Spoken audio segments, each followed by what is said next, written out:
রাজধানীর মিরপুর ১০ ও ফার্মগেট মেট্রো স্টেশনের নিচে পাওয়া বস্তুগুলো বোমা ছিল না বলে জানিয়েছে ঢাকা মহানগর পুলিশ। ডিএমপি জানায়, মিরপুর ১০ নম্বরে পাওয়া ব্যাগটি পরীক্ষা করে দেখা যায় এর ভেতরে জর্দার একটি কৌটা ও পান ছিল। আর ফার্মগেট মেট্রো স্টেশনে পাওয়া বস্তার ভেতরেও কোনো ধরনের বিস্ফোরক বা বিপজ্জনক বস্তু পাওয়া যায়নি। পরে ব্রিফিংয়ে সাধারণ মানুষকে আতঙ্কিত না হয়ে সতর্ক থাকার আহ্বান জানিয়েছেন ডিএমপি। আমাদের বম ডিসপোজাল ইউনিট তাদের অত্যাধুনিক সরঞ্জাম ব্যবহার করে সন্দেহজনক বস্তুসমূহ পরীক্ষা নিরীক্ষা করা হয়।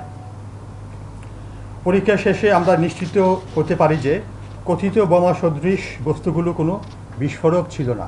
অর্থাৎ মিরপুর ১০ মেট্রো রেল স্টেশনে যেগুলি পাওয়া যায় সেগুলি ছিল মূলত পান, সুপারি, জর্দা ইত্যাদি। ফার্মগেট এলাকাতে যে বস্তুটি পাওয়া যায় সেটি একটি বস্তার মতো, তার মধ্যে আমরা পরিত্যক্ত ময়লা এবং আবর্জনা সেখানে পাওয়া যায়। ফলে জননিরাপত্তার জন্য কোনো ধরনের হুমকি বা ঝুঁকির অস্তিত্ব পাওয়া যায়নি।